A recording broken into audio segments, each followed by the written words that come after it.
think there's a little bit of a risk in sort of, I mean, a couple of times you're referencing the genocide of the Jews to slavery. Seems like a little bit of a slippery slope there, no? I don't even know how we can say that, actually, and I say that as a Jew. Have you read up much on slavery? Yeah. We're talking abject slavery, Dave. I mean, nobody's in a contest. Nobody has a monopoly on human suffering. If you started slavery in 1619 and you had 2.5 years, 2.5 centuries, and then at the end there were 4 to 5 million enslaved people, do you realize generation after generation how many millions of people we're talking about? Right. Well, I'm not diminishing that, but you can also talk about the extermination of 6 million people and the amount of people that never lived because of that would be alive. Or your ancestors from Russia who were never given anything and came here. But the Germans have paid reparations. That's kind of my point. The fact that Germany paid reparations, Germany has done full on mea culpa. Germany has done full on mea culpa, plus reparations, plus a guarantee that every generation theretofore would receive full Holocaust education. That's kind of my point. They cleaned it up. And the fact that it doesn't mean that they can make the Holocaust not have happened, but it has had a tremendous moral, psychological, and emotional effect reconciling Germany with the Jews of Germany and the rest of Europe. That's what reparations do. It is just like in a personal relationship. All that a nation is a group of people. So the same psychological and emotional and spiritual principles that prevail within the journey of an individual prevail within the journey of a nation. If you or I wronged each other, somebody was going to need to apologize in order for us to clean it up. And not only that, well, but if you or I, but that's different than the collective nature. But it's not. That's my point. Now, if you believe it's different than the collective, then you're right. But if you don't believe it's different than the collective, right, so then that might just, okay, so that just might be a fundamental difference, and that's fine. I mean, I don't think I'm guilty of the past of anyone else. This is not about guilt. It's a difference between taking guilt and responsibility. There's difference. If you have a company that takes over another company, you inherit their assets and you inherit their debts. And so America inherited the debts of the South. And also there was a lot of, systemic racism that wasn't just in the South either. You know, after World War II, the German chancellors and prime ministers, there was a lot of apologizing that went on. And you know something else? There was a pope around 3 popes ago, I think his name was John Paul. He coined a phrase which I thought was so brilliant: purification of memory. And he said, if you do not apologize for what he called a sin in your past, then you remain unconscious of the ways you repeated in the future. Now, in terms of cash versus not, there is atonement and there is amends. If you look at something like the Principles of Alcoholics Anonymous, you atone, but you make amends where possible. If you stole $1,000 from me, and then you came up to me and said, Marianne, I am so sorry that I stole that $1,000 from you, I would feel, I really appreciate your apology, and I'd also like my cash back. So the idea of making an amends in addition to atonement is the way you truly close the circle of reconciliation. Right. So I think if you're so-called black, your ancestry is in Africa. Never mind what the so-called FBAs want to pretend about being indigenous. I'm talking to serious people. I'm talking to serious people only. I'm talking to adult, mature, serious people. Anyone who calls themselves an FBA, no, you're FBI. That's a COINTELPRO PSYOP through and through, just to keep you as a so-called minority in that country. But even if you are African American and you know that you are African American, you understand me? You know that that your descendants are from Africa. In this case, the descendants of enslaved people. You have no idea how horrific slavery was. They ate Nat Turner after his execution, boiling his body for oil and turning his remains into souvenirs. Enslaved Africans' hair was used to stuff furniture, including pillows and mattresses, while their teeth were sold as dentures for white wealthy people, including but not limited to George Washington. The skin of the enslaved individual was flayed and turned into leather for shoes and clothing.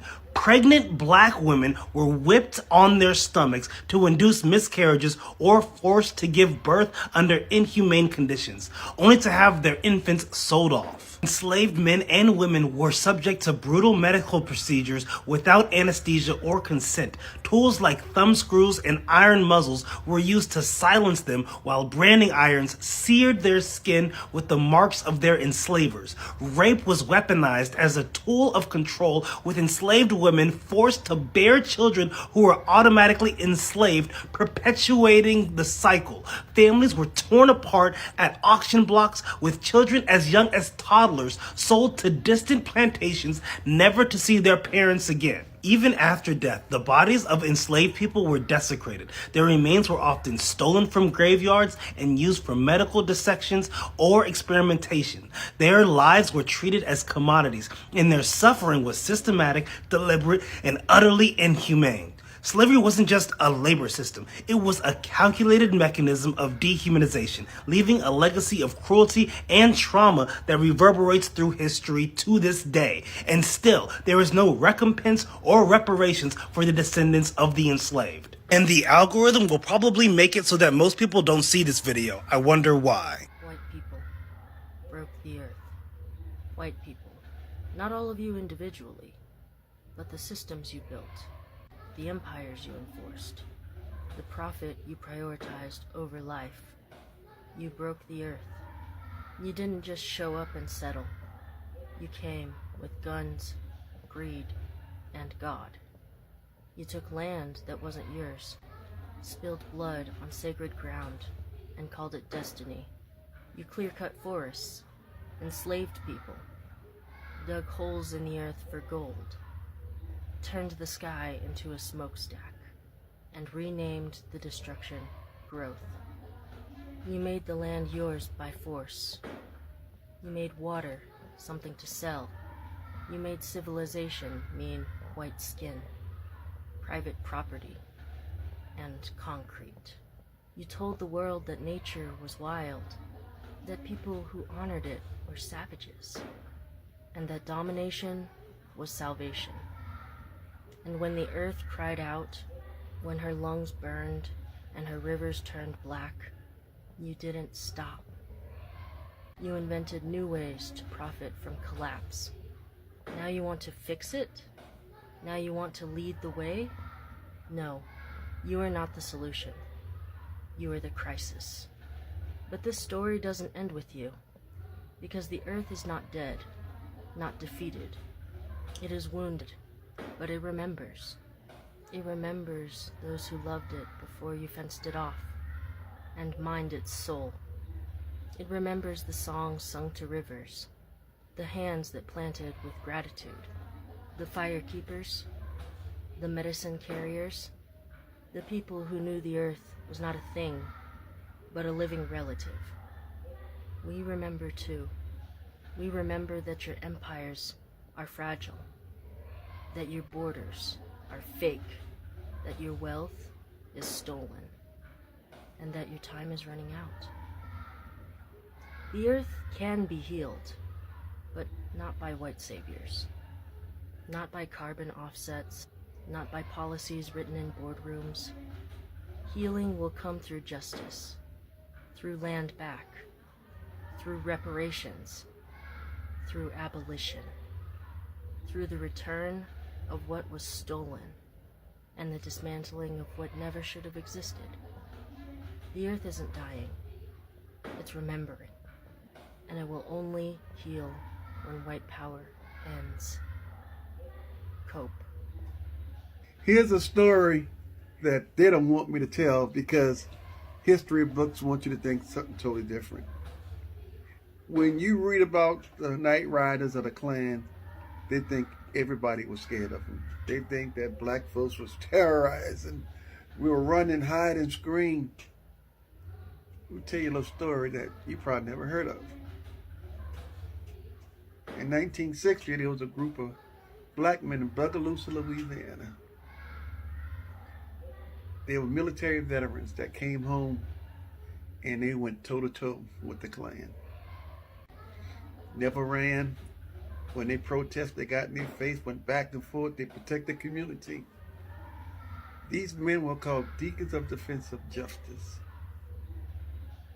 These men, the Klan, was scared of these black men. Literally, they feared them. They patrolled the neighborhoods, the black communities, because the police wouldn't do it. These men were so powerful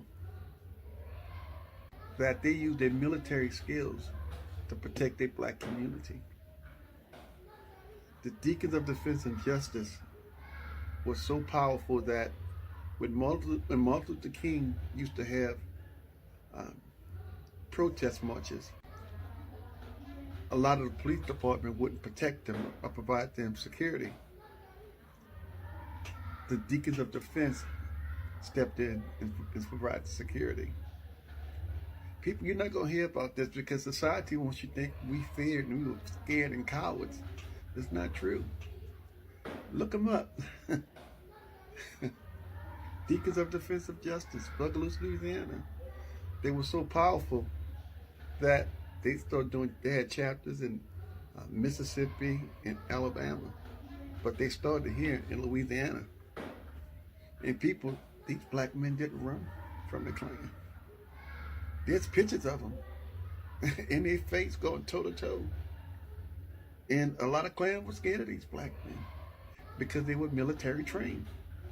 They know how to use weapons. They know how to do everything. And this is the great part about this history fact. The Deacons of Defense used to get all their weapons from the Port of New Orleans. And I had an opportunity many years ago to sit down and talk to these men. We talk about football players and basketball players, Jim Brown and all this kind of stuff. People, these are real heroes. These are real heroes. People, you gotta look them up. History books been lying to us. When they showed the Night Riders and the Klan, they showed black men just shaking and trembling. We never fought back, and that was designed to make us look weak. They're never gonna show you a bunch of men that fought their asses, toe to toe. They're not gonna show you. Go look up the old pictures of these guys. These guys are in these Klan, and it makes me so proud to be a black man. It made me so proud. Because that's what it's all about. People, they're trying to erase this history. They don't want the black kids to know that they were black men who wasn't afraid of the Night Riders, of the Klan. But they want us to think that we were cowards and feared these men. And it's not true. Research it yourself. Do your own history. And you're going to learn about them. We had black men that went toe to toe with the Klan. History book would never tell you that. Do your own research. And I'm going to say the name one more time. Deacons of Defense and Justice. When you read it, you're going to have the biggest smile on your face because you're going to be so proud. Check them out. Insane. First of all, let's back up. Up until 1970, most black families was headed by a man and a woman. Sure. Slavery did not destroy the black family. It did not. We were married all through slavery, all through civil rights. You don't begin to see the rise of a single black mother until the 1970s. That was not a coincidence. Late 70s. Exactly. Late 70s. The 70s is when the government came into the black community. They sold us out. Yes, Newark, New Jersey, Philly, Baltimore, Detroit, and they deindustrialized the inner city. Yes, indeed. They took the jobs out. Yes. They took the factories out. That's and then they went into the high schools and deindustrialized the high school. So guess what? No He trades. should have graduated with his carpentry license. Yes. You should have graduated with your plumbing license. No He trades. should have graduated with his auto mechanic license. He should have graduated with his HVAC. They stripped all of that, the skills that pay the bills. Sure. This was done on purpose to make the black man financially irrelevant to the black woman. To make the 1970s was all about making the black man financially irrelevant to the black woman. And then in the 1980s, they dropped the crack off. CIA, Done. Cocaine Import It's over. Agency. It's over. Now, black men, jobless after the 70s, you bring me crack. I got a decision. Is this where the prison industrial complex kicks Absolutely. in? Absolutely. So I'm either going to smoke the crack and deal with the fact I can't take care of my family, or I'm going to sell the damn crack. That was the 80s. And then they hit us with HIV AIDS at the same time. So the 80s was biological warfare with the AIDS and chemical warfare with the crack, which set us up for the 1990s. Bill Clinton, crime bill. The first time in American history you can go to jail for the rest of your life without having committed a violent crime because you got caught in possession of drugs 3 times in a row. It was a Democratic president, Bill Clinton, who locked up more black men than any president in American history since the end of slavery. Bro, they showed just the incarceration rates from the 13th Amendment, the 13th, the documentary. Yeah. But even beyond that, but they showed the incarceration rate. Bro, it was just exponentially growing, by hundreds of percent. But you didn't get a chance to talk about the prison pipeline, you know? Correct. So let me tie this in. Great point, Queen. So I want us to see how this was systemic. So 1970s, they eliminate the skills that pay the bills and they start pushing college. They push college on us so well that now you have over 2 million American Africans with master's and doctorate degrees who are unemployed. I have lawyers asking me, do I know anybody who's hired? For jobs. Lawyers. Because we gave up the skills. Meanwhile, you drive around Jersey City, who do you see building all the new skyscrapers, building all the new buildings? Asian labor, Latino labor, white labor, almost no blacks. No. You see that? We swapped out the dirty hands for the white shirts and ties, and we lose them because of it. So then when the 80s came with the crack, that is what most of our problems that we suffer from right now were engineered in the 1980s. They were the aftershock and the collateral damage of the crack. Single mothers, homelessness, teenage pregnancy, hip hop. Not the positive hip hop, but the gangster rap was collateral damage from the era of crack and AIDS. Then the 1990s, when Bill Clinton came with the crime bill, that automatically took the father out the house. Did y'all know that during the First World War, when the black soldiers were sent away on deployment, they would send money home to their wives, enough so that they didn't have to work? And they didn't. So they became stay-at-home wives, stay-at-home moms. And this pissed some people off, and you know who. Mainly the white women. Because now, all of a sudden, all these black women were staying at home and not working and taking care of their families. And they were pissed because they lost their maids, their cooks, and all the other domestic workers. What had happened was they complained. And so much so, there was a law passed, or a black code that was passed during this time, that forced black women to go to work. They had the nerve to complain and call black women loafers and lazy. Sound familiar? Sound like today's times, right? Anyway, black women had to go to work, and if they didn't, they were fined or sent to jail. And I just want to say that it's pretty revolutionary if you decide to rest. So take that PTO, girl. Take that vacation, sis, and rest. White people, watch this video, and I'll be right back. He published a book called Race, Tendencies, and Traits of the American Negro, in which he lays out all the numbers, and then he concludes that if we simply avoided allowing black people to have any access to health care, that within 2 or 3 generations, the whole race would die out, and that would solve the race problem in America. When Teddy Roosevelt, 1912, proposed a national health care system, people said no because black people will get it. When Franklin Roosevelt proposed a national health care system, it was the same thing. We don't want black people to get it. When Truman tried it in 1947, same thing. Don't want black people to get it. We have to figure out a way to keep black people from using Medicare. And the way that they came up with was to have a 20% a gap in Medicare, so that you had to pay 20% of your doctor's bill and your hospital bill, and that would discourage poor black people from showing up at the hospitals. Nearly 100% of the reason why the United States is the only country in the world that doesn't define healthcare as a right is because of racism. He published a book called Race, Tendencies, and Traits of the American Negro. How many times do I have to say this? Racism is a detriment to you white folks, poor white folks especially. Because of racism, you, poor white folks, can't even get good health care. Because they thought if they could deny health care to black people, that we would have been eradicated a long time ago. But hey, we still here. And they have not changed the rules. How crazy is that? Even with Social Security, you have to pay 20% because of racism. We keep telling you. BIPOC keep telling you. Black people keep telling you, it is not us that makes your life suck.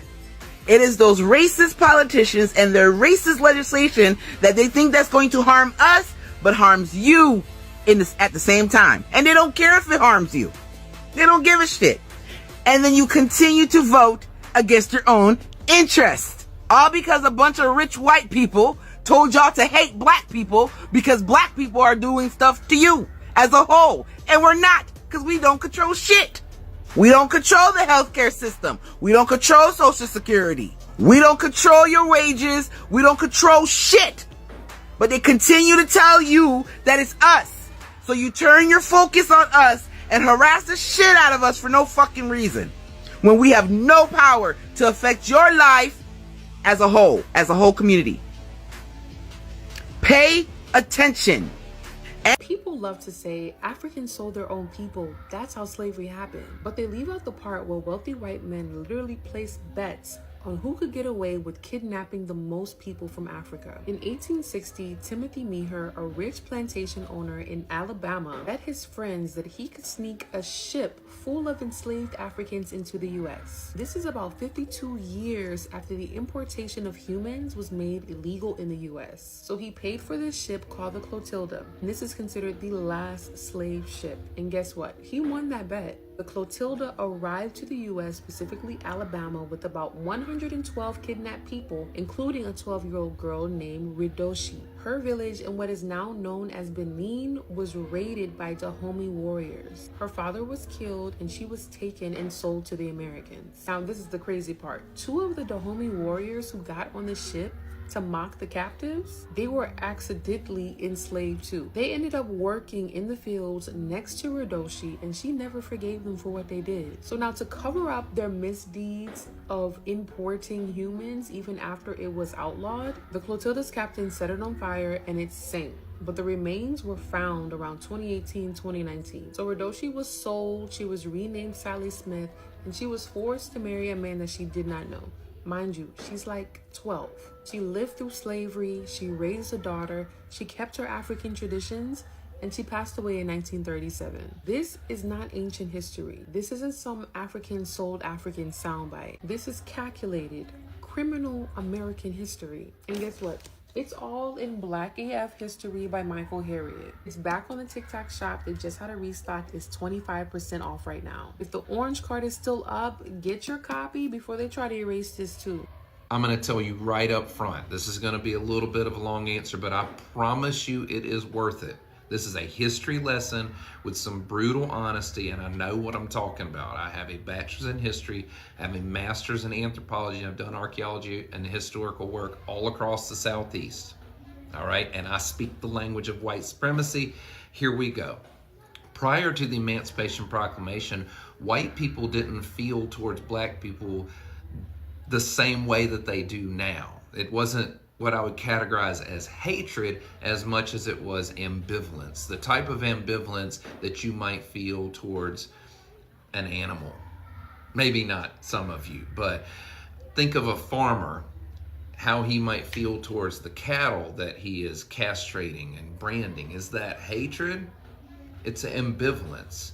And the person next to him who may not even be a farmer, why would he feel hatred towards the farmer's cattle? We got to remember, black people in this country were viewed as livestock.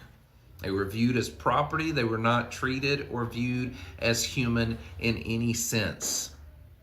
No right to vote, no right to own property, couldn't read and write, branded, bred, skinned, sometimes eaten. But that ambivalence isn't enough of a motivator to get people to take up arms and go fight and die for a cause that is simply the cause of keeping black people enslaved.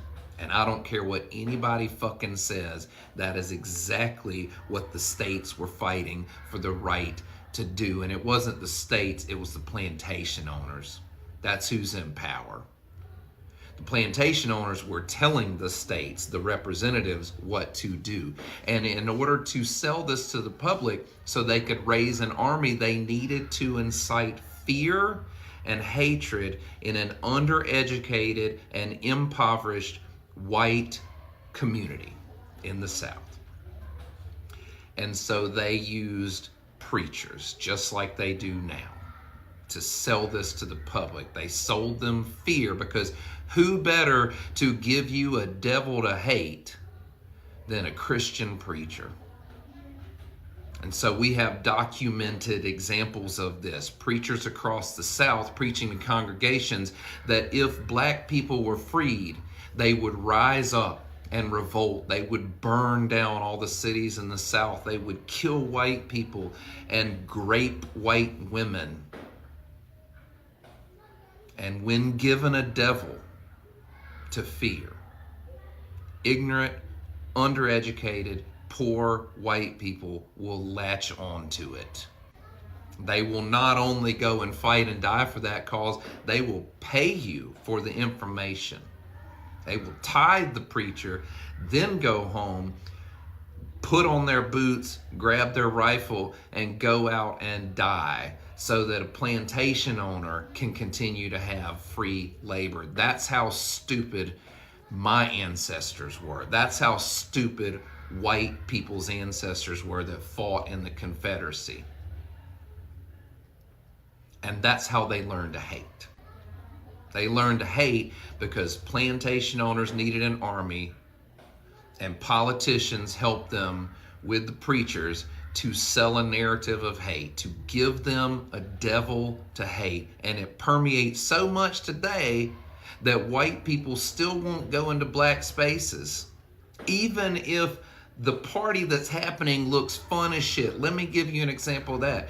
Every year, twice a year, HBCU teams have rivalry games at Lad People Stadium right here in Mobile, Alabama. And we love marching bands, and we love football, and we love Saturday nights in the fall under beautiful Alabama sky, but you will hardly find a white person in that place, despite the incredible food in the parking lot, the vibes and the dancing and the music inside, the world-class marching band music in the home of Mardi Gras, where we love marching bands so much that we call the parades the Boom Boom. We named Mardi Gras after the bass drum in the marching band, and white people will not go to that event. Do you know why? Because they are fearful.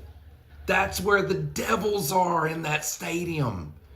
That shit has permeated our subconscious so much that even when we're driving in a car 50 miles an hour down the road, if we see a black person on the street, somebody will lock the goddamn doors. Not anymore. The new cars lock automatically, but you get my point.